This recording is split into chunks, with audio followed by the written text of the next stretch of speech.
అప్పుల బాధలు వెంటాడుతున్నాయా? అయితే 6 జేవిఆర్ వారి జాతిరత్నాలు ధరించండి. హాయ్, వెల్కమ్ టు మనం టీవీ. నేను మీ మనోజ్. ఒకటి కాదు, రెండు కాదు, 100 కాదు, దాదాపుగా 250 కోట్ల మందికి జీమెయిల్ యూజర్లకు కీలక హెచ్చరికలు జారీ చేసింది గూగుల్. సైబర్ సెక్యూరిటీని మరింత బలోపేతం చేసేందుకు వెంటనే పాస్వర్డ్లు మార్చుకోవాలని కూడా సూచించింది. దీంతో పాటు 2 స్టెప్ వెరిఫికేషన్ తప్పనిసరిగా ఆన్ చేయాలని కూడా గూగుల్ హెచ్చరిస్తోంది.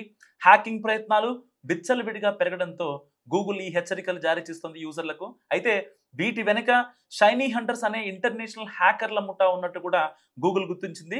2020 నుంచి యాక్టివ్గా ఉన్న ఈ గ్రూప్పై ఇప్పటికే మైక్రోసాఫ్ట్, టికెట్ మాస్టర్ వంటి కంపెనీల డేటా లీక్ కేసుల్లో ప్రమేయం ఉందనే కూడా ఆరోపణలు వచ్చాయి. సో ఈ హ్యాకర్లు ఫిషింగ్ పద్ధతిని ప్రధాన ఆయుధంగా వాడుతున్నట్లు గూగుల్ చెప్తోంది.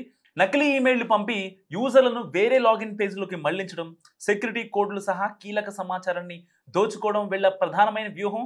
సో గూగుల్ జూన్లోనే ఒక బ్లాగ్ పోస్ట్లో shiny hunters group data leak సైట్ను లాంచ్ చేయడానికి కూడా సిద్ధమవుతుంది. దీంతో సెన్సిటివ్ ఇన్ఫర్మేషన్ను హ్యాక్ చేసే అవకాశం ఉంది. అందుకే అవకాశం ఉన్న యూజర్లకు మెయిల్స్ పంపి అకౌంట్ సెక్యూరిటీని పెంచుకోవాలని కూడా చెప్తుంది గూగుల్.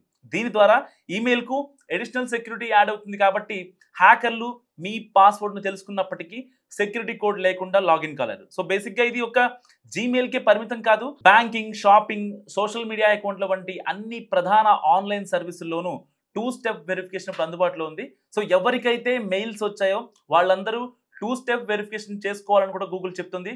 అంతేకాకుండా ఇప్పటిదాకా ఏదైతే 2010 నుంచి జీమెయిల్ వాడుతున్న వాళ్ళకు కూడా ఆ యొక్క పాస్వర్డ్ని కూడా మార్చుకోవాలని గూగుల్ పదే పదే చెప్తున్నప్పటికీ చాలా మంది మార్చుకోలేదు. సో ఇండియాలోనే కాదు, ప్రపంచవ్యాప్తంగా చాలా కేసులు నమోదయ్యాయి. సో పర్టికులర్గా కొంతమంది షైనీ హంటర్స్ అనే హ్యాకర్ల ఇంటర్నేషనల్ ముఠా దీనిపై వర్క్ చేస్తుంది కాబట్టి ఎట్టి పరిస్థితుల్లో 250 కోట్ల మందికి ఇప్పుడే మెయిల్స్ వెళ్ళాయి కాబట్టి వాళ్ళందరూ పాస్వర్డ్లు మార్చుకోవాలని గూగుల్ చెప్తుంది.